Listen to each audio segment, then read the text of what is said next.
Hey everybody, we're talking safety today. Safety when it comes to cannabis. And certainly previously we discussed that much of what was told to the public for most of the last 100 years was at best exaggerated when it came to the harms of cannabis, and at worst, sometimes just completely made up. Fear mongering was really the name of the game when it came to cannabis education. But now in this new era, it's time to move beyond that and think about cannabis in a more thorough and balanced way.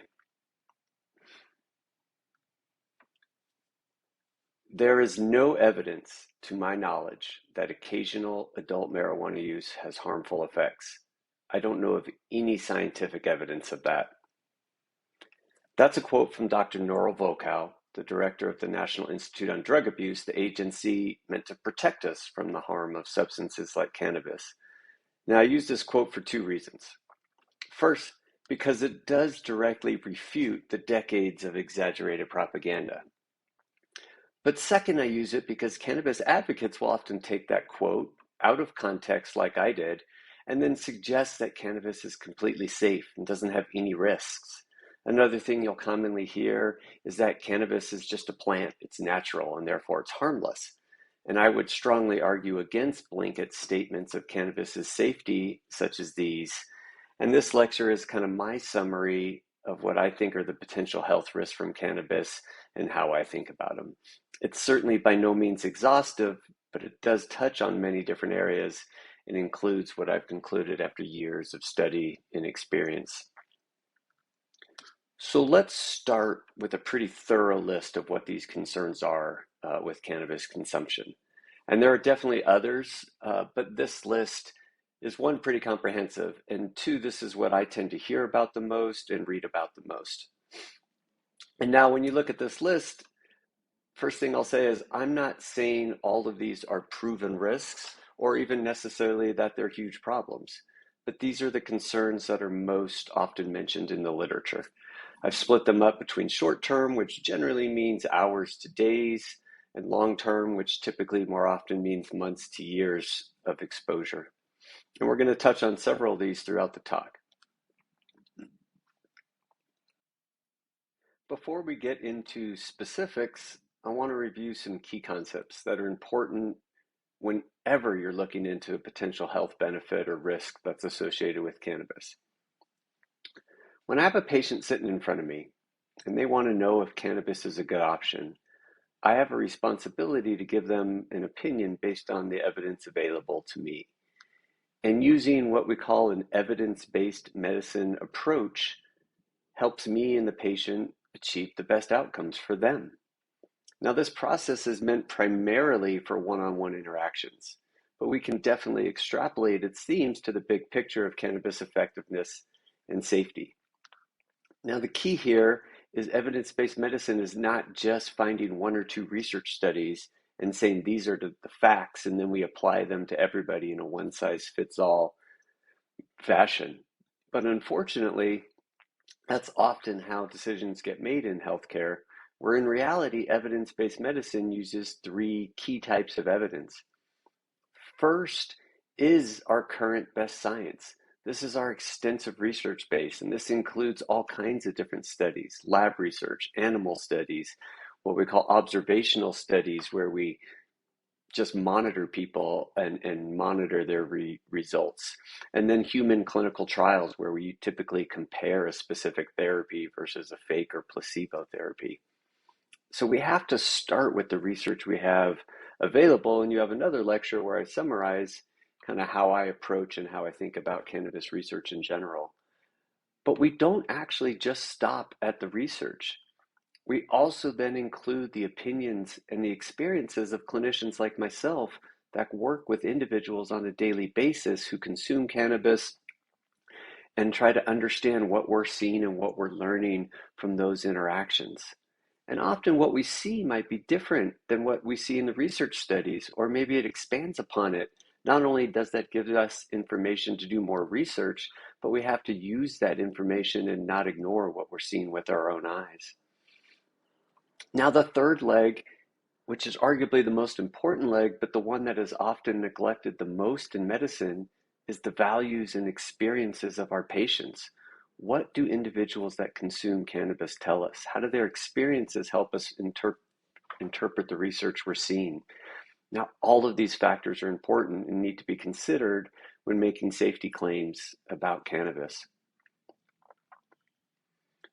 Next is a theme that I hammer home in almost every lecture I give about evaluating cannabis's safety or efficacy.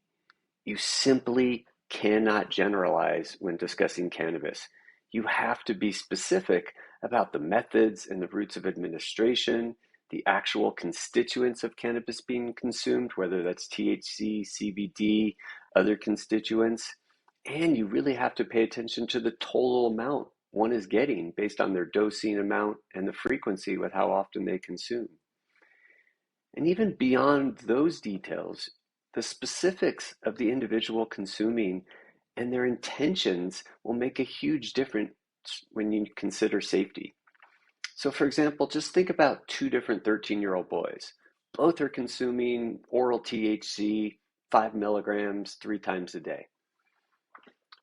For the 13-year-old boy that has no medical issues, is just an average 8th grade student, and is consuming recreationally, the potential for risk with that 5 milligram edible 3 times a day is somewhat significant and certainly warrants conversations about stopping. However, if a different 13-year-old boy has severe autism and is violent without cannabis, the potential risks pale in comparison to the benefits that boy is receiving. So again, beyond knowing all the details about cannabis, you have to know the details of the individual or the population you're thinking about before you make any comments about the safety of cannabis. Again, I stress you just cannot make generalizations when you're talking about safety. Another important theme arises when we're talking about the safety of using cannabis for medical conditions. So not only do you have to consider whether cannabis is safe and what its risks and benefits are, you also have to consider the safety of what someone might be using instead of cannabis. So even if cannabis has risks, they might be notably lower than the alternatives. For example, if someone with chronic back pain and nerve damage, the risks of cannabis consumption, even on a daily basis, are likely much lower than the risks of going through surgeries or procedures or taking something like daily opioids. So again, we really need to take a step back and look at the big picture and not make generalizations. So back to our list of potential cannabis concerns. When we review all these potential safety issues with cannabis, I want you to be thinking about the concepts I just mentioned. Are we using an evidence-based medicine approach, or are we just picking one or two studies and then trying to say that's the one-size-fits-all answer? Are we thinking about the complexity of cannabis and of the individual patient or the demographic we're talking about? And are we thinking about what that individual or group might be doing if cannabis isn't given as a viable option? So I want you to keep those three kind of themes in mind as we go through in more detail some of these cannabis risks. Now, if you're bored and you want to stop, although I certainly hope you don't, I'm actually going to give you my conclusions before I go through all these individual conditions. I talk repeatedly that you can't generalize when it comes to cannabis, and that's true, but there are some themes that I commonly see when I look at cannabis safety related issues. And this is what I see. Too much, too often, too early, too many additives, too close to certain activities, and too commonly in isolation. And I'll dig in a little bit what I mean by that. Too much usually means just simply too much THC. Negative outcomes are typically associated with larger amounts or dosages of THC. Too often, this is similar but not quite exactly the same. Again, when we look at research, negative outcomes seem to increase with the frequency of THC consumption, especially when it's in a social or recreational consumer. And daily or near daily recreational consumers tend to have more issues. Too early. This has to do with the age of when someone starts using cannabis. We typically see increased risk of negative outcomes the earlier youth start consuming cannabis when it's outside any type of monitored medical setting. Too many additives. Lots of the adverse effects we see have nothing to do with cannabis itself, but are related to various chemicals that kind of come with the cannabis depending on the preparation and the method of administration. Too close to certain activities. This has to do with what people do when they're intoxicated with THC. They might otherwise be fine just with their cannabis consumption, but when they combine cannabis with certain activities, the risk of negative outcomes goes up. And too commonly in isolation. This doesn't just mean someone's consuming cannabis without others around. Consumption in group settings can certainly still be healthy, and consumption in an individual solo situation can be fine. Too commonly in isolation generally means to me that this is consumption without monitoring or consumption without utilizing other healing behaviors or treatments. So as we go through these specifics, I think you'll see these kind of themes repeat over and over when I talk about safety-related issues. Constituents in cannabis absolutely can interact with other medications. This interaction could make cannabis more dangerous, or it might make the other medicine more dangerous. Or it's possible that the interaction can cause either cannabis or the other medication to be less effective. And as more individuals try cannabis, especially older individuals that often take many prescription medications, some safety issues can arise. Now, interestingly, this is one situation where CBD is typically more the culprit in the safety issue than THC. Now, a big take-home point is while these drug interactions absolutely occur, one, they're usually not that big of a deal. And it's pretty rare that someone cannot use cannabis at all because of a drug interaction. But there are certain medications that tend to be most problematic, and these are things like blood thinners, seizure medicine, certain antibiotics, even a few anti-cancer therapies. So these are areas where usually not a problem, but a patient and a physician should be able to check if there's any potential interactions with cannabis and what someone's taking and make decisions based off that. I just mentioned that many issues we see and many of the harms associated with cannabis have nothing to do with THC, CBD, or any of the other constituents from the actual plant. Rather, it's how the product is prepared and consumed that associates with certain risks. For example, the range of respiratory health issues like cough and congestion, bronchitis, or flaring of someone's asthma or chronic lung disease, these are generally and almost always related to the smoking of cannabis and the toxins that are created by smoking. If you don't smoke cannabis, you simply just don't have these issues. Even other concerns such as low birth weight in babies whose mom used cannabis, or even the risk of developing heart disease or stroke over the long term that we see in cannabis consumers, these appear in the research to be caused by smoking cannabis rather than cannabis use in general. In my research lecture, I discussed the important differences between correlation and causation and what a confounding variable was. And these are great examples of that. Cannabis consumption absolutely correlates with developing heart disease over the long term. But that's just a correlation. Cannabis use doesn't cause heart disease. The confounding variable here is smoking. Smoking occurs with cannabis use, and smoking can cause heart disease. And so that confounding variable leads to the correlation. There's other issues as well. You may be familiar with the vape crisis of 2019, which now goes by the acronym EVALI. This occurred primarily in cannabis consumers, and it killed almost 70 people, 70 young people. But it wasn't cannabis that was the problem. It was kind of a junk filler added to these low-quality vape pens that were sold on the illicit market. But again, we see those dangers associated with cannabis, where this was really a result of prohibition in the illicit market. And there's other contaminants that can also be an issue, which can occur throughout the process from growing to extraction and production. Now, these are real issues, absolutely need to be prevented, but again, they aren't related to anything in the plant itself. Now, as we get to the adverse effects of components of the plant, we're usually talking about THC. Not the only constituent that can cause side effects, but it's certainly the most researched, and it does appear to cause many of the adverse effects we typically associate with cannabis consumption. And again, this is the side effects we typically see in the research. Now, for anyone that's consumed THC, some of the things on this list might be quite familiar. They even play into a lot of our stereotypes that involve cannabis consumers: losing your keys, having the munchies, couch lock, cotton mouth, and thinking the movie you're watching is the greatest thing that's ever been created, are just some kind of practical examples of these acute THC effects. And there's a few things I'd like to note here.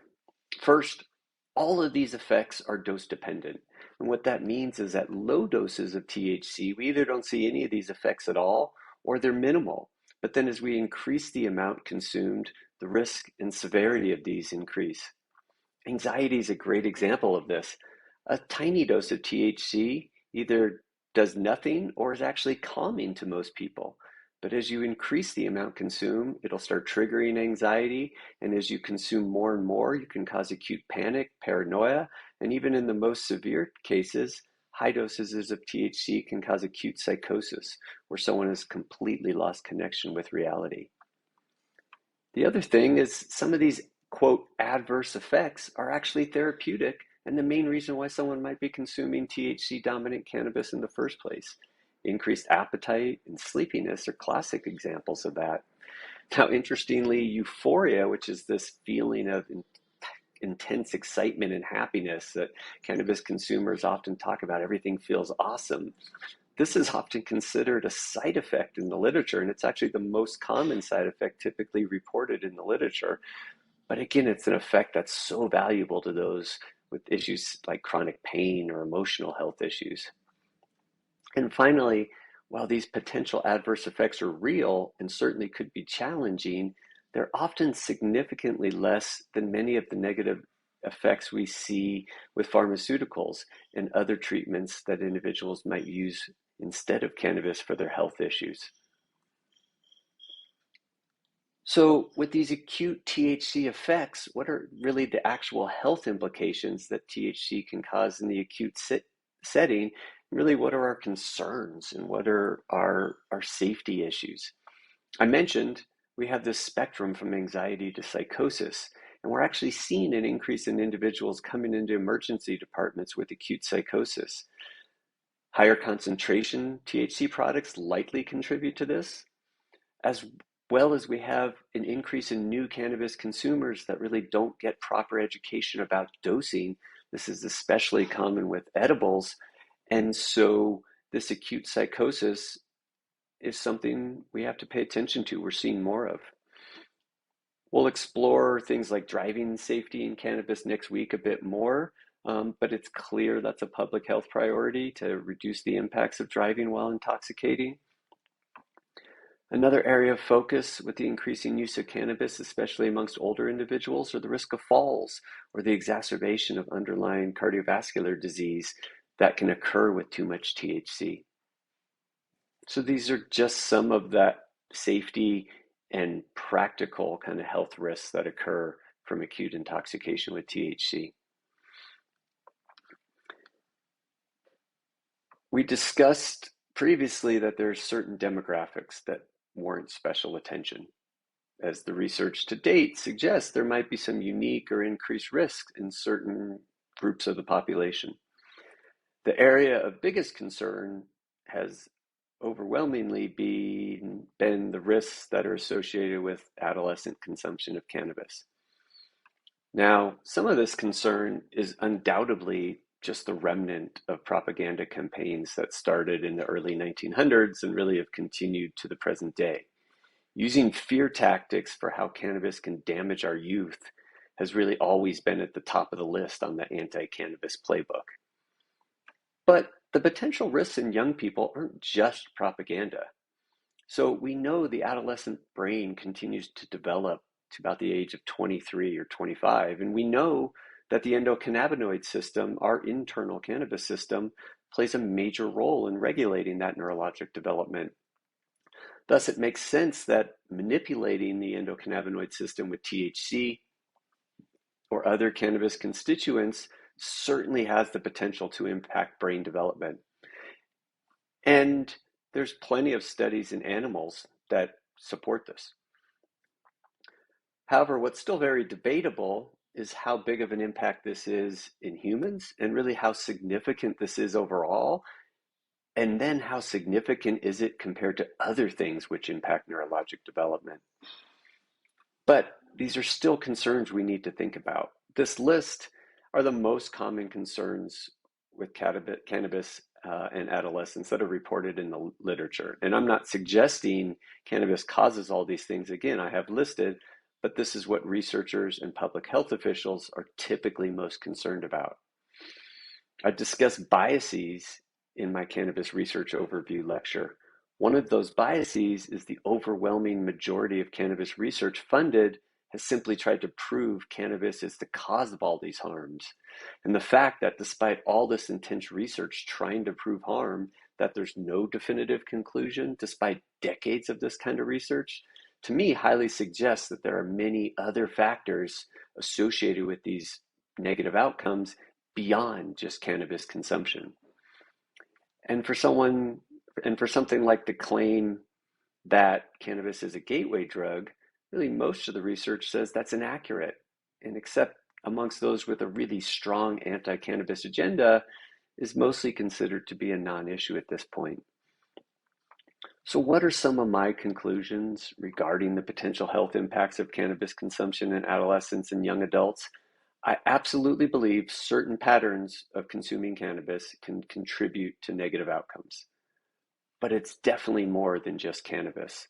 I believe the social determinants of health are much more important.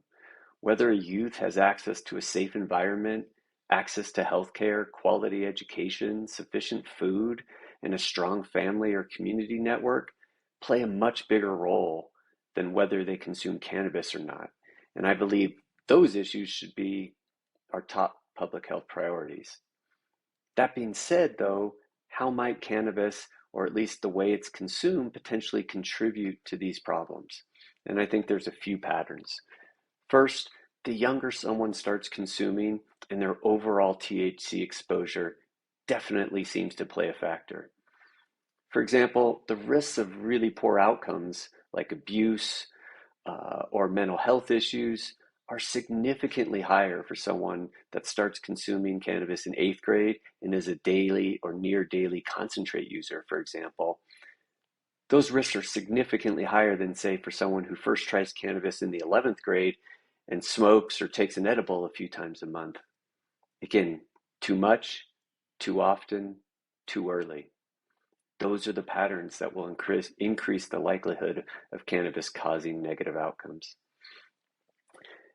It's unclear, but we think consuming CBD alongside THC might mitigate some of the risks because CBD kind of reduces the strength of THC's effects on the receptors. There's also some early research that suggests females might actually be more sensitive to THC, and so that's something that requires more investigation, and that might impact our future educational campaigns. Another key demographic is that of pregnant or lactating moms, and the issue of whether cannabis consumption by them might impact their child. The data is pretty mixed here. Some studies show no impact. Other studies show a range of negative outcomes from low birth weight, premature labor, and even long-term neuropsychiatric issues in children. Now we know there's at least potential for impact because we know any cannabinoids mom consumes is going to reach the developing fetus or their lactating baby. We also know the endocannabinoid system is crucial for neurologic development. So we do have to take some caution here. And personally, I believe there's enough suggestion of risk that I would recommend against any mom using cannabis purely for social or recreational purposes if they're pregnant or breastfeeding. I also think it's pretty clear that smoking cannabis in pregnancy should generally be avoided. Again, smoking is a confounder, but during pregnancy is generally well associated with premature birth or low birth weight. Now, when it comes to whether cannabis is appropriate for medical use in pregnancy, that's a bit more complicated to me. And I really believe that's an individual decision between a patient and a doctor. I don't think you can make broad generalizations. Now, my opinion differs from all major medical organizations. Universally, every major medical organization, from pediatrics to obstetrics and gynecology and so forth, they all say any cannabis in pregnancy or lactation is never acceptable. I don't actually think the data supports that. And I think many of the pharmaceuticals we commonly give to pregnant women also have risks that are essentially ignored. And I think some of those risks might be greater than types of cannabis consumption. I don't necessarily think cannabis would be my first choice, but I also don't think many pharmaceuticals would be either. And again, I think medical use really needs to be a one-on-one conversation between the patient and someone really trained in cannabis medicine. Older individuals still make up a small percentage of those that consume cannabis, but they're the fastest growing demographic. And there are some safety concerns within this population. The risks associated with falls and impact on driving with acute THC consumption are really the two that I think warrant the most attention. Falls and driving are already impaired as people's faculties change as they get older. So when you add something like THC to the mix, that can exacerbate those. And so I think those are the main safety issues that I kind of pay attention to and educate the most on. Drug interactions and some exacerbation of underlying heart disease can certainly occur, but again, generally not a huge issue with the products that most seniors are consuming. So kind of big picture, there's a lot of things I don't worry about within this population. They're often talked about in media or even in academia. I think cannabis can be consumed very safely amongst older individuals, but it does require good education prior to consumption. And when we see problems occur, again, I don't really think it's the cannabis's fault. It's really the system that isn't providing appropriate guidance and education. I know this has really been a kind of fire hose lecture where I'm just hitting you with a lot of information. We are almost done, but there's a few other potential health concerns that are commonly brought up that I want to highlight. First, be clear, cannabis does not cause cancer. There is one form of testicular cancer that does seem to be higher in cannabis consumers, but that's fairly insignificant and uncommon, and it's not even a proven causal relationship. In fact, when you look at cannabis and cancer, cannabis consumers have lower risk of developing cancer for nearly every single type of malignancy than folks who do not consume cannabis. And also, despite cannabis stimulating appetite, cannabis does not cause obesity or diabetes or any other metabolic issues, despite many people kind of saying, oh, cannabis is going to make you eat more, you're going to have all these metabolic outcomes. In fact, when you look at the data, regular cannabis consumers have significantly less risk of all these issues and are metabolically healthier than non-consumers. There are many negative long-term effects from regular smoking of cannabis. Most of these are respiratory issues, but there's other factors that come into play with routine smoking, such as increased cardiovascular risk and even dental issues. So the smoking of cannabis, while overwhelmingly popular, is one area we can potentially focus on to reduce negative outcomes. Cannabinoid hyperemesis syndrome is something we're going to explore in a bit more detail next week when we look at kind of the most severe negative outcomes that can occur associated with cannabis. But it is a growing issue. Now, personally, I think the data suggests it's still pretty uncommon, and for most people, it's not a major concern. But high dose, frequent consumers really do need to be aware of this potential outcome and that their pattern of consumption may increase the likelihood of it occurring. So, just two final slides summarizing my conclusions about cannabis and safety. Again, the bottom line is cannabis doesn't harm the overwhelming majority of individuals that choose to consume it. But that doesn't mean it's not without risk, and there's certain patterns of consumption that increase those risks. Typically, the risks are related to THC dose. Many of the risks are related to smoking. Adolescents and young adults are more vulnerable than those 25 and up to these effects, so extra caution really must be taken in those populations. And this is also the case for pregnant or lactating moms. And most of the risks typically are associated with THC. Potentially CBD consumption alongside THC may buffer some of the risks, so we're really still sorting that out. The take-home point, our cannabis can be used safely in any age demographic, but cannabis can also be used unsafely in any age demographic. It's really the patterns of consumption and the types of products that play into the risks. Finally, towards the beginning of this lecture, I gave you my oversimplified conclusions, and I'm going to repeat them here. Nearly all of the health risks from cannabis consumption can be tied back to these factors: too much, too often, too early, too many additives, too close to certain activities, and too commonly in isolation.